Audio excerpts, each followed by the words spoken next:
It is indeed. Quarterbacks like their speed guys. They like that huge 6'6" target that they've got in him. They really do, and it reminds me of what one great tight end told me once. He told his quarterback, just make sure you throw it up there, you know, kind of like put up on the top shelf where the kids can't get it. So it's Raider football as we get you reset. And let's see what they've come up with offensively after having time to talk it over. Second down, 8.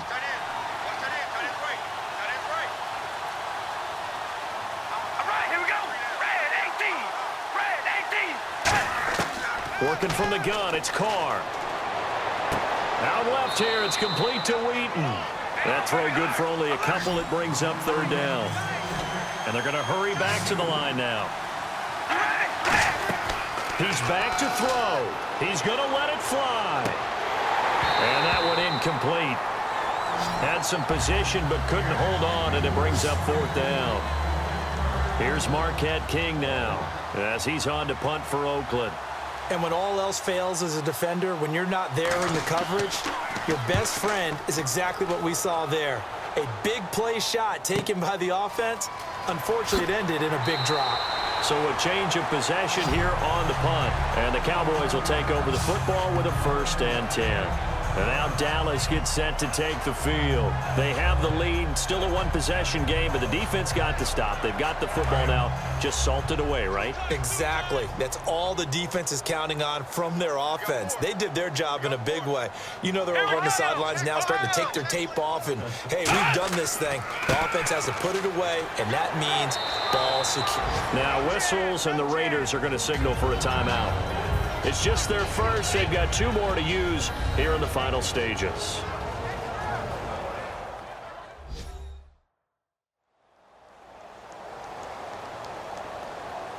See if they stay on the ground for second down. They'll come out in the pistol.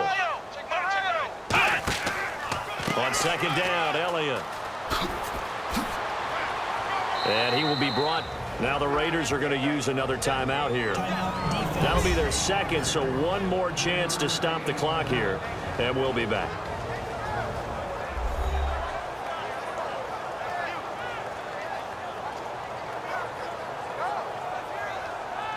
So a defensive timeout, chance to regather, regroup, and get set as we resume action. They brought in an extra defensive back here, so probably not expecting a run on 3rd and 3. A good call. They'll run with Elliott, and he is going to lose yardage here. Now hang on here, timeout called by the defense. It'll be their 3rd and final timeout, so as they talk things over, we'll step aside. And now following that timeout, the defense back out onto the field.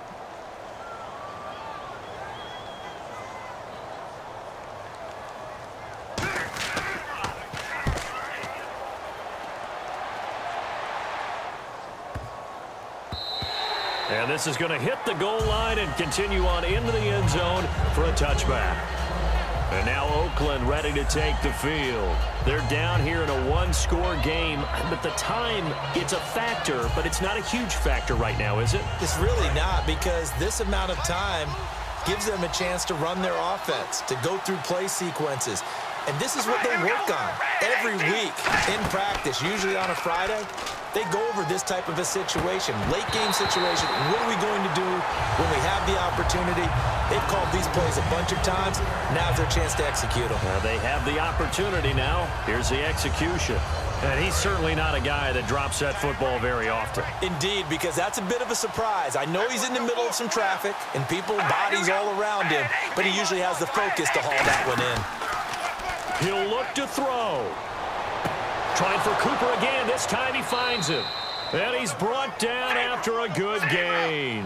And a nice gain of 21 yards. And quickly they get to the line. And they get up on it quickly and spike it with just a little over 50 seconds to go.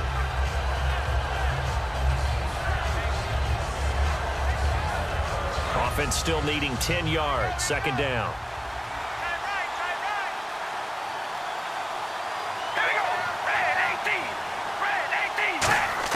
They'll look to throw. To the left side and complete for Amari Cooper. The reception good for 7. It's third down. And on third down, the Cowboys bring in an extra defensive back. Back to throw.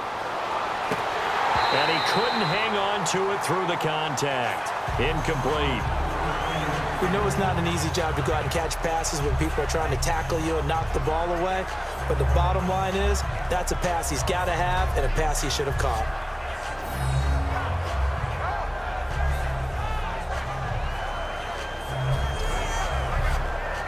One score down. Here we go. They're going to go for it here on fourth down. They come up in an empty set. 4 wide receivers, 1 tight end. Now Carr, got to have this one.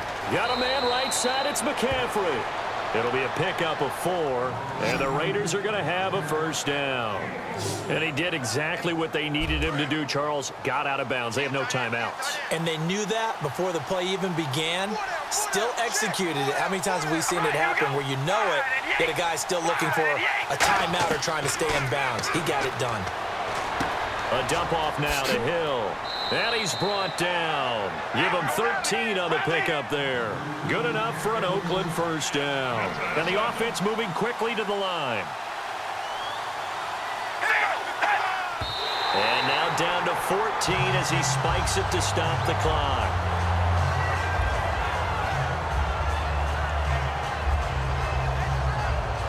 And on 2nd and 10 now.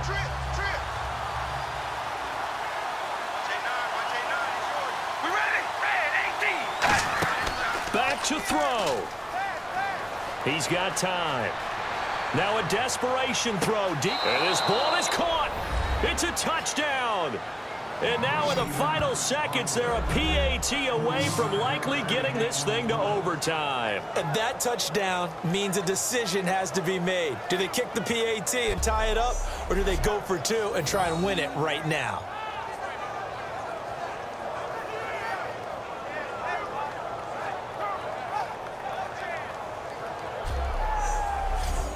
So now this will be, in all likelihood, to force overtime. And he has got it. So barring something crazy on the kickoff, we're looking at an extra period to decide this one. So that drive, 80 yards, 9 plays. And it ends with an Oakland touchdown.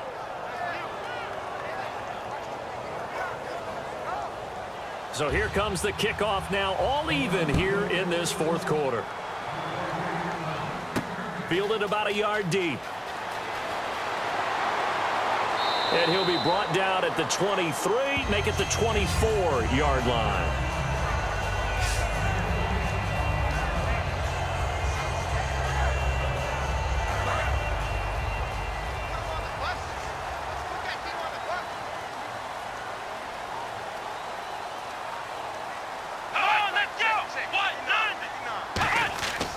A first down carry by Elliott.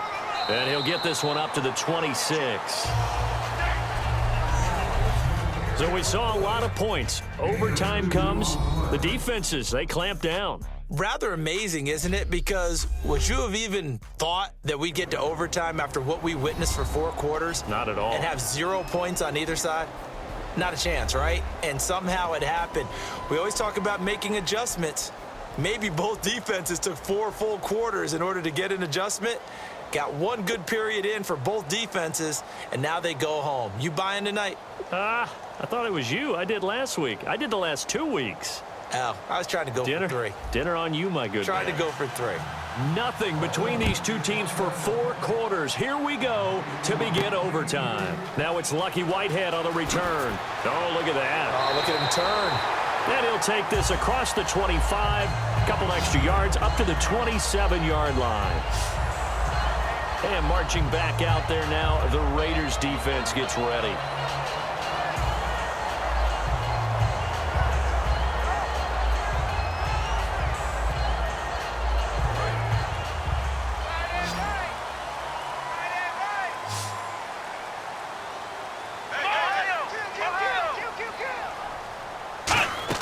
They'll start the drive with Elliott.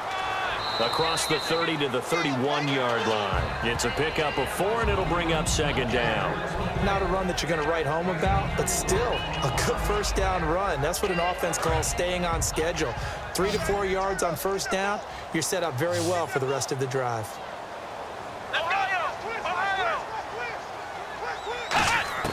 Here comes the first throw in OT for Prescott, and that'll be incomplete. The man with over 1,000 catches, Jason Witten, the intended receiver, and it's third down.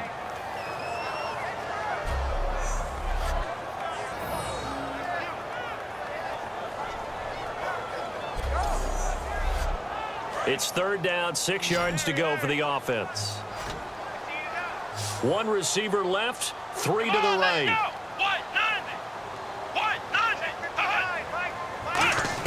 On third down, it's Prescott, and that's caught by Beasley.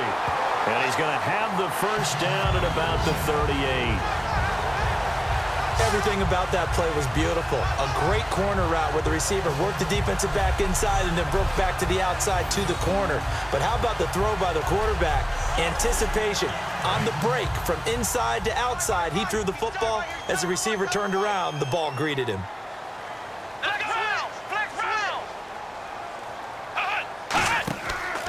On the counter, Elliott nowhere to go that time. He maybe got a yard up to the 40. Mario Edwards Jr., son of former Cowboy Mario Edwards Sr., there on the stop. But you know that old expression, it's not my night? It hasn't been his so far. I don't know if the legs are a little bit heavy. Sometimes having to hang out all day and play doesn't exactly play to your advantage, but it's been a tough go for him. And every time he looks up, somebody's there defensively. That was the same case on that play. 9 yards on the pickup, and it'll be a Dallas first down. And that's a nice pickup of a first down on that second down run. And at that yardage gained, they can run that play on any down.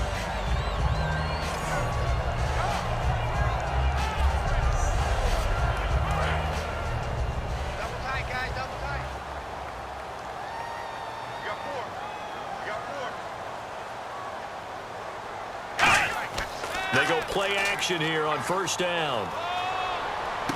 And on the left side, he's got Witten. And he's brought down. They give him 13 yards there on the play and a fresh set of downs. Well, it's obvious to me that the big guy is beyond locked in. We saw last week a scintillating performance. We're seeing it again. I think he and his coordinator are in lockstep right now. Sometimes a tip of the cap to the guys calling the plays here, yeah? Not just calling the plays, setting the game plan, sitting with him during the week, watching tape as they formulate it. You know, the best ones, they listen to their guy and say, okay, what do you like this week? You like this play? You don't like that play? And that helps them formulate what they're going to do. Second down following the run.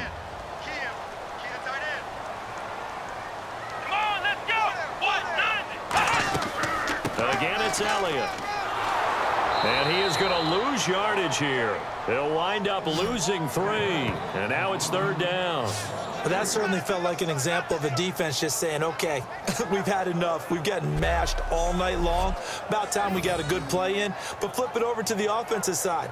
They've got to be really upset that they allowed a play like that to happen. They were pitching such a great game. They want to keep it going. This will be the 8th play of the drive. It's 3rd and 7. Here we go. Here's Prescott. Now they go screen. It's complete. And he'll lose yardage on the play back at the 37-yard line. It's a loss of a full 3 yards, and it brings up 4th down. I love the intelligence the defense just showed there. Read their keys, saw the screen developing, ran to it, and smothered it. What a third down stop by them.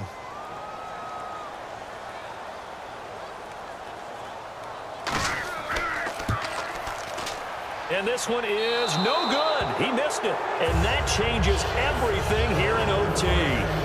Well, this winds up an empty possession. Everything looked okay. He just never got the ball on target. And knowing him, he'll be disappointed with that effort.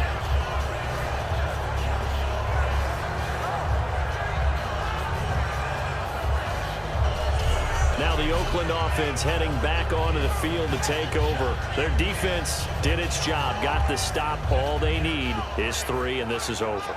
Couldn't have done much else other than score themselves and end it. But they turned it back over to them, and now all they need is a field goal to win the game. An excellent job by the defense. Can the offense finish things off? Yeah, part 1 is done, now part 2. They start the drive on the ground with Hill. Pushing forward for 3 up to the 48. It's Kareem Jackson making the play defensively. Well, they certainly got dented with that first down run, so now they've got to be back on their heels a little bit as a defense. And after the play on the ground, that brings up 2nd down here.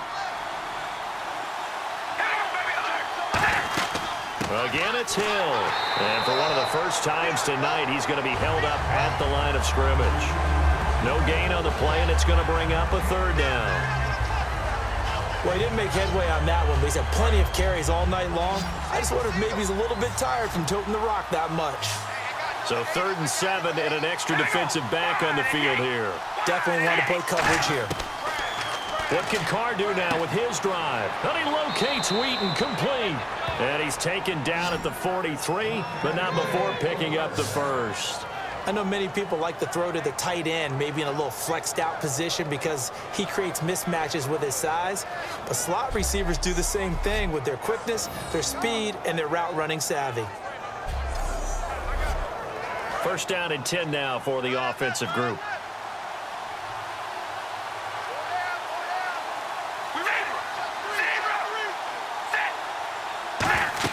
They'll run it now out of the gun. And for one of the first times tonight, he's going to be held up at the line of scrimmage. Credit him with a 1-yard gain there to make it 2nd and 9. The best defensive linemen, they play with great leverage so they can get low and not get bowled over by offensive linemen. They have excellent hands. They can throw people off on a play. We just saw a great example of a really good run stop by a guy playing the defensive tackle position. Call it a gain of 4, and it'll leave them with a 3rd down and 6 to go.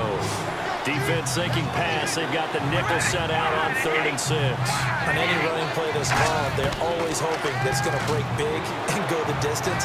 But when you get a nice gain like that, you're able to do so many things anyway. You can come back and run essentially the same play again, continue to move the ball on the ground, or you can decide to throw the ball now because usually you have the defense back on its heels.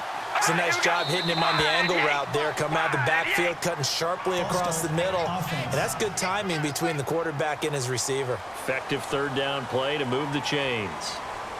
Here we go on 1st and 15.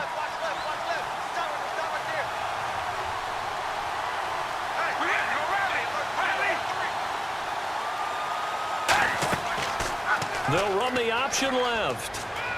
And he cuts it out to the sideline. That one good for 17 yards, and now they've got it 1st and goal. Looking to jam the receivers at the line here. Press coverage look defensively. Well, partner, for a few years there, we thought this read option play was going to take over the whole NFL. It seemed like everyone was using it, but it has been scaled back considerably in the last few seasons, mainly because people are worried about their quarterbacks getting hit. But when you call it at the right time and you use it properly, you see the type of gains you can get. A nice chunk of yardage there by the quarterback.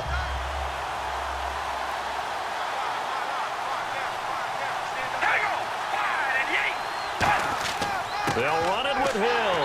And he's maybe going to get this back to the 4, but that's about all. It'll go as no gain on the play, and now they're looking at a 3rd and goal. 2 straight shots on the ground. Now on 3rd, do you go to the air? I think the possibility exists, and if you're doing it, you're probably going play action since you ran it twice. But I often think that 2nd down is a time. And he is in for the score.